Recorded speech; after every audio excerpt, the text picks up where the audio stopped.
Ni hao to all our Chinese listeners out there. This is Captain Council once again. Hafiz and Hadi is here.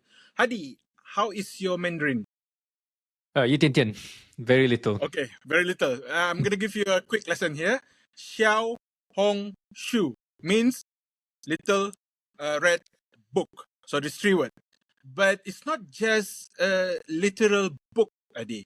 And there's creating a buzz, not in this particular part of the world, but it's in North America, especially in the US. What's going on?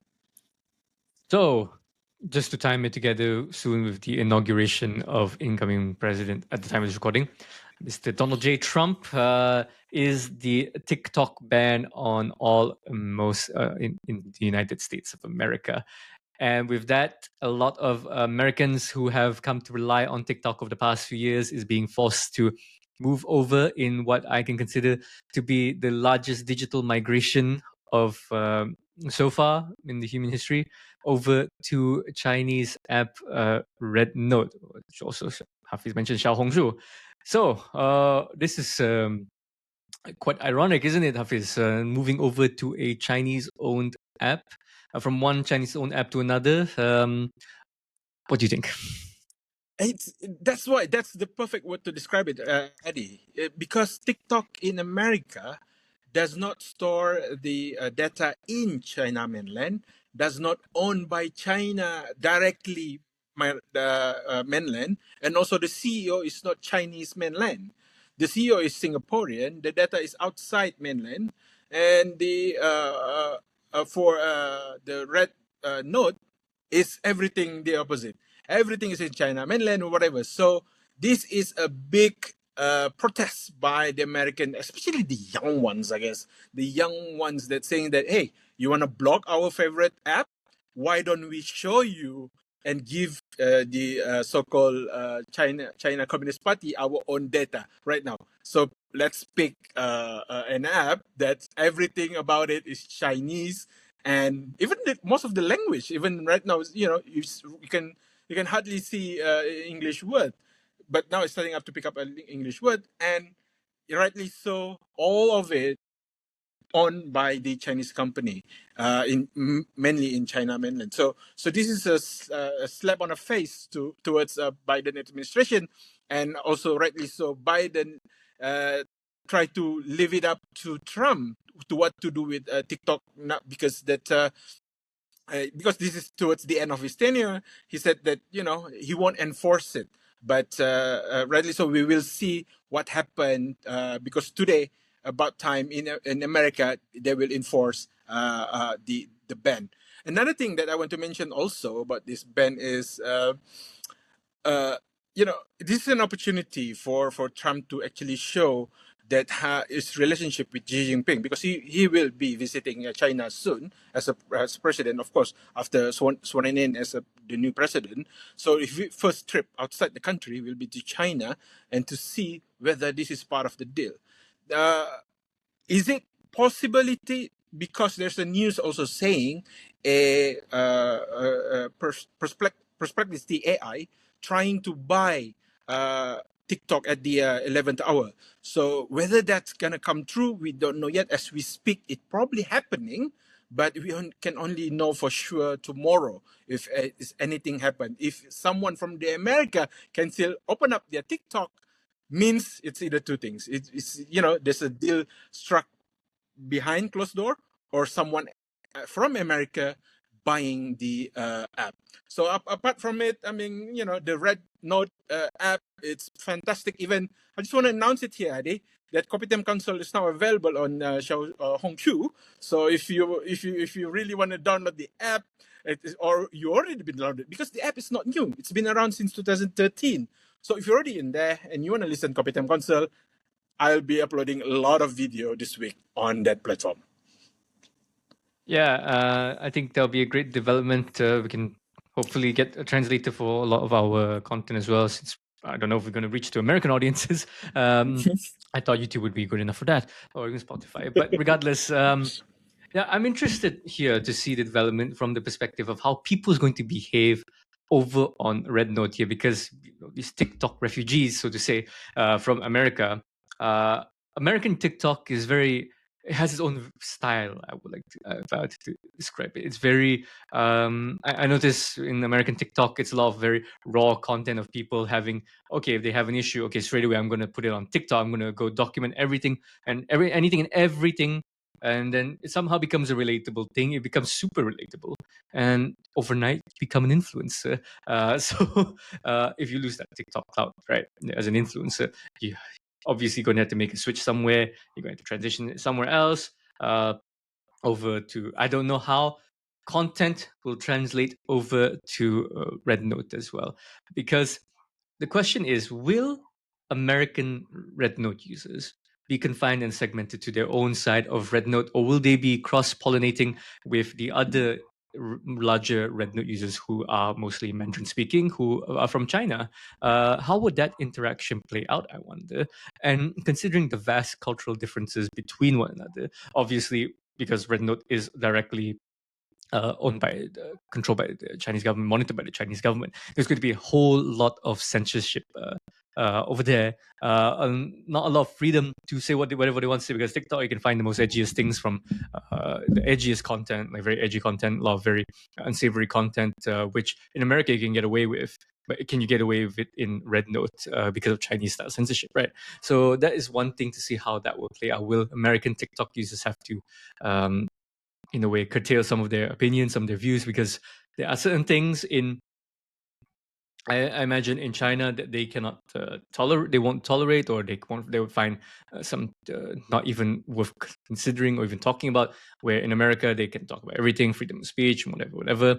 I'm not saying this because I know how you know the Chinese people think, but also because we're Asian, Hafiz, so we kind of have an adjacent understanding, or more closer. I think we understand the Chinese uh, mentality better than the Americans do. Outside of the propaganda they've been fed over by their education system, whatever. But still, it's nice. It'll be interesting to see how they would interact. Would they be very amicable with China's Red Note users? Be accepting to the idea of suddenly, oh, these Americans coming in, being American, being American in general, and doing what they do. So that would be fascinating as even like a social experiment. I'm sure a lot of people is going to be writing up papers on this when it comes to human pattern behavior on social media. But it's I don't know how it'll play out in the long run. Will this just be a trend until something popular comes out? Because there's now a vacuum there's a vacuum here. Any prospective social media company or uprising social media property IP will kill to gain in on that lost that vacuum right there. I think Instagram tried to do it with Threads when Twitter was bought out by Elon Musk and became X, and then now you have people moving over to I forgot the name of another Twitter clone kind of app.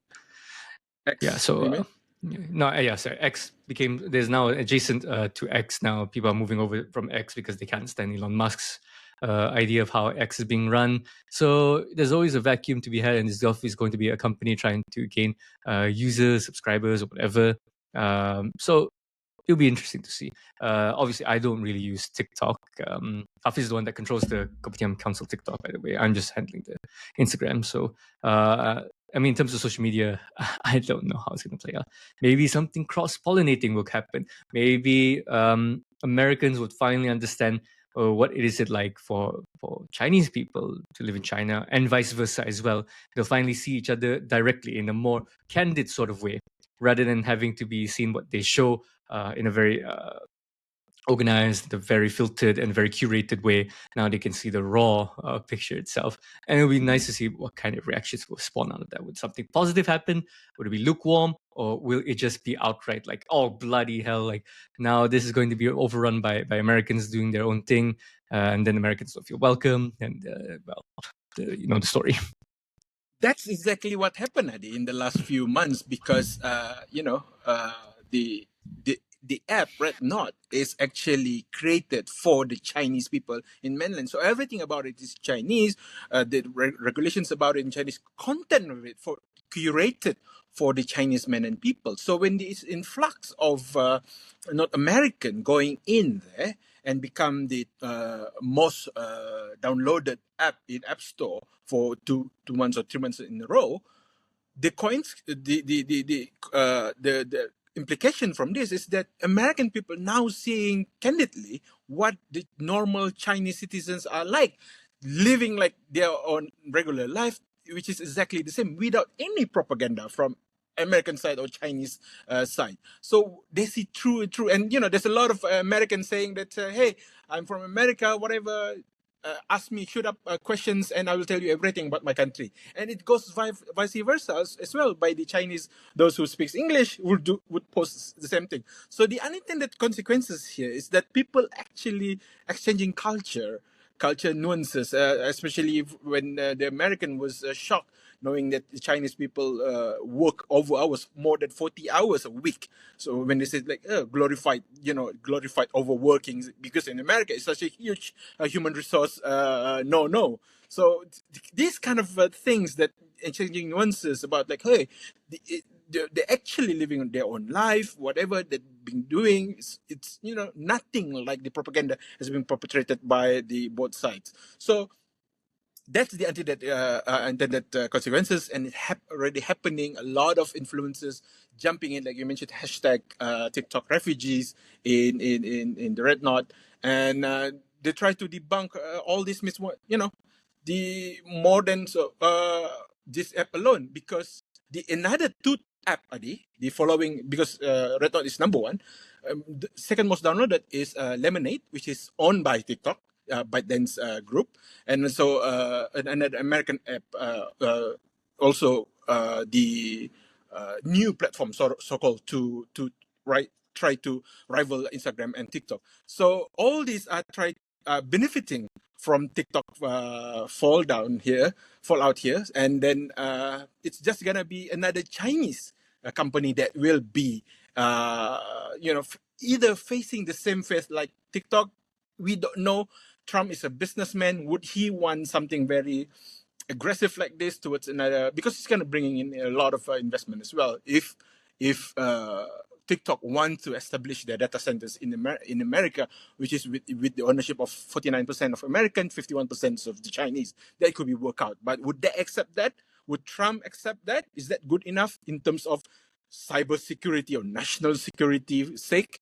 Or are we just gonna play down the propaganda again that no, it must be 100% owned by American, otherwise we don't trust you. If that's the same attitude gonna happen again with Trump administration, so we will see Xiaohongshu also, Adi, will be blocked like that, because like I told you, everything data center is in mainland China, owned by Chinese, and most of the workers, the CEO actually operating HQ in mainland China. So that's going to be big implications if we can foresee this in the next coming 4 years.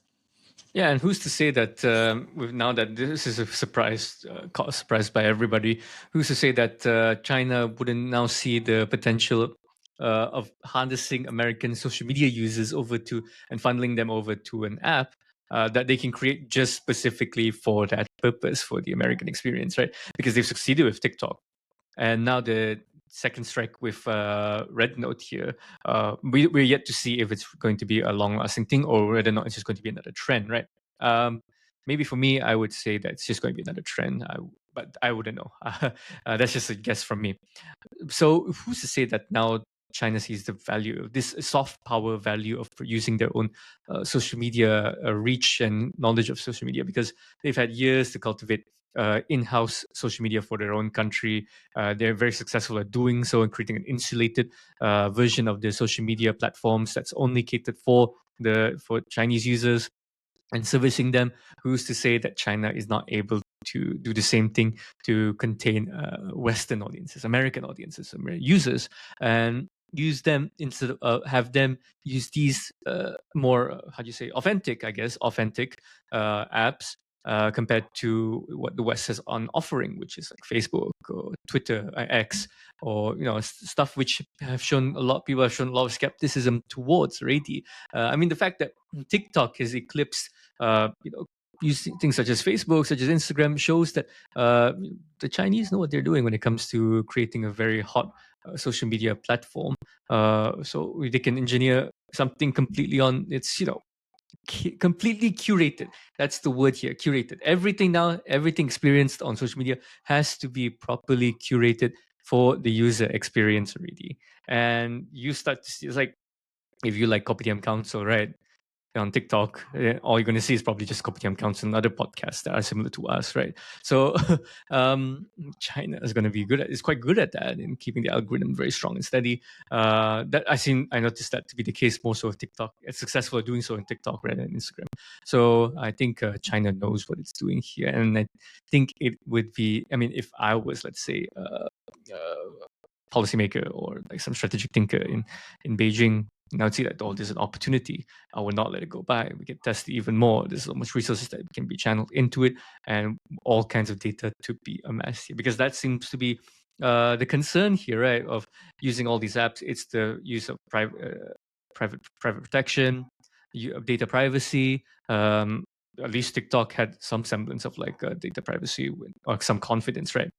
But to now, because it is, it was based, ByteDance had a base of operations in the west coast of America, but now to hand over straight directly to China itself, that's even bigger data compromise, don't you think? Like it's just handing what the Chinese programmers or analysts wants. It's like perfect free for all. Okay, just with the backdoors that they have access to with Red Note. Okay, things are now served up directly.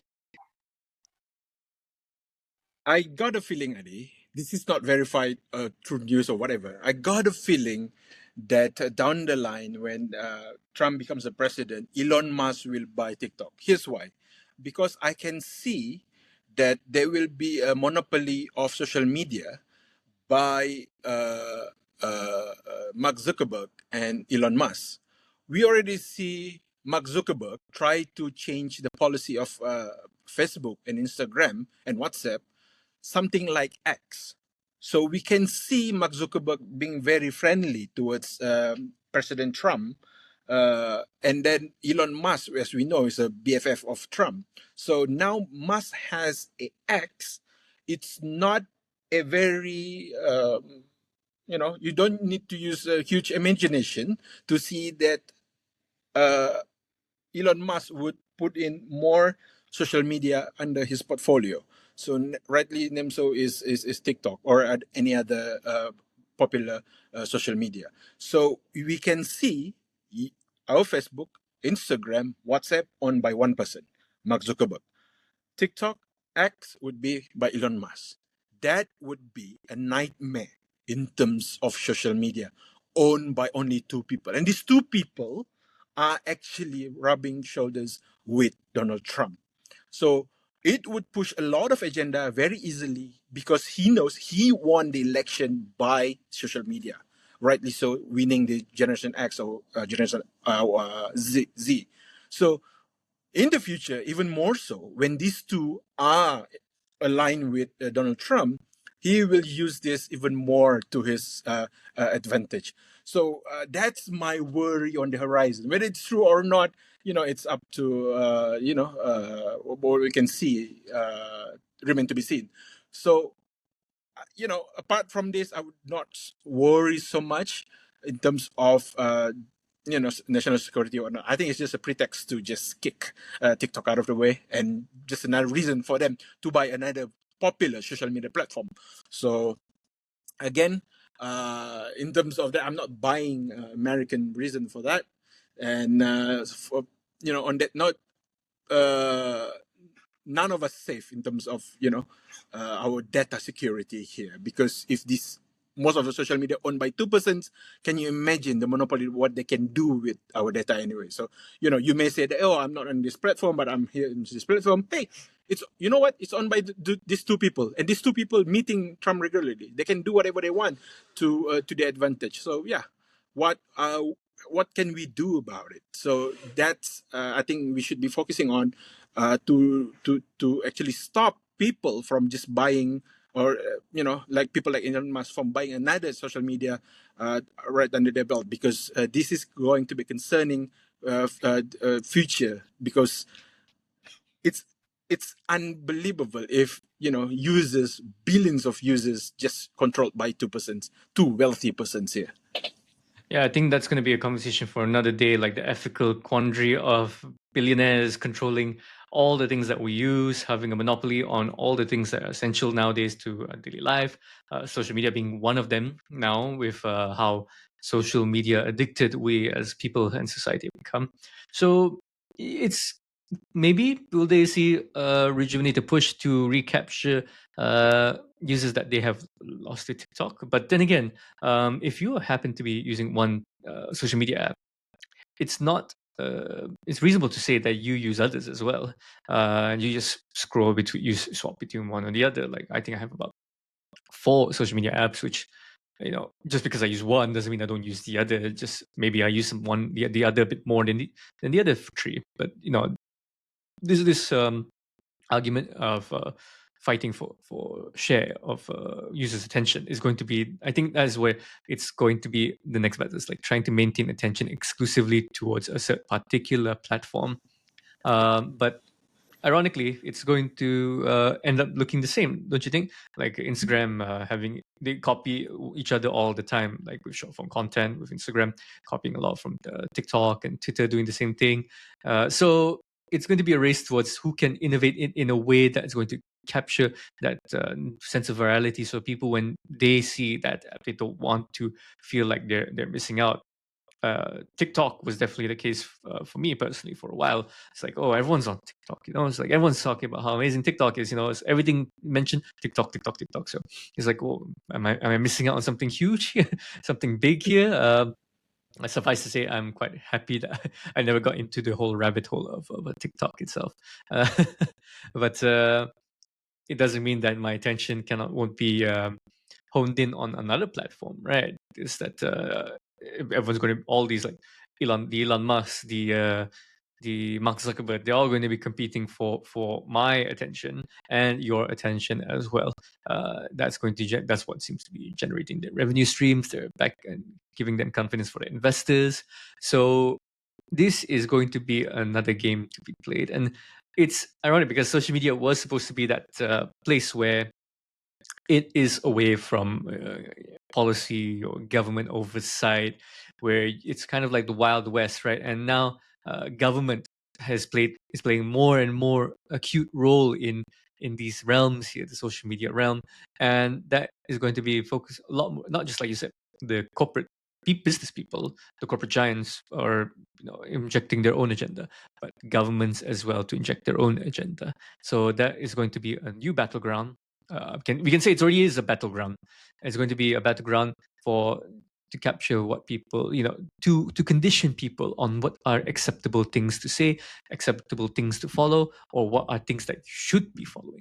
So that is going to be, I feel, the challenge, or even the ethos coming in the next 5 to 10 years. Is already, you can see it that to be the case.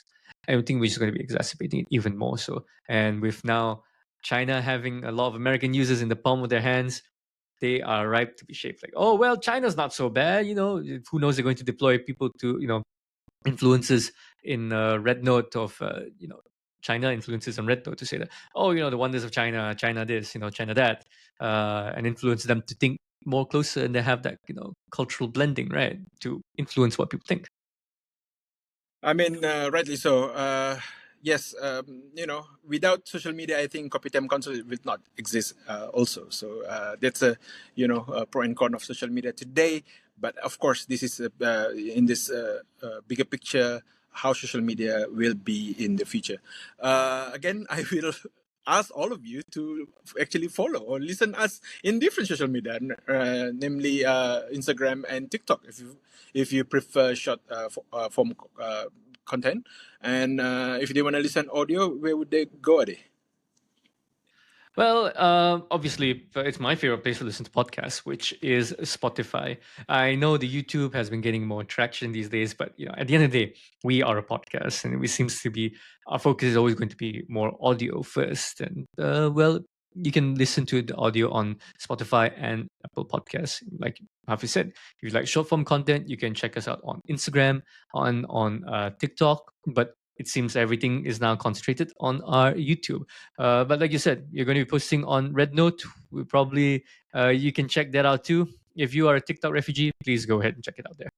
Exactly. Go ahead, Xiaongshu, if you already downloading the app, and there will be more content uploaded there as well. So with that, this is it for this episode. Goodbye for now.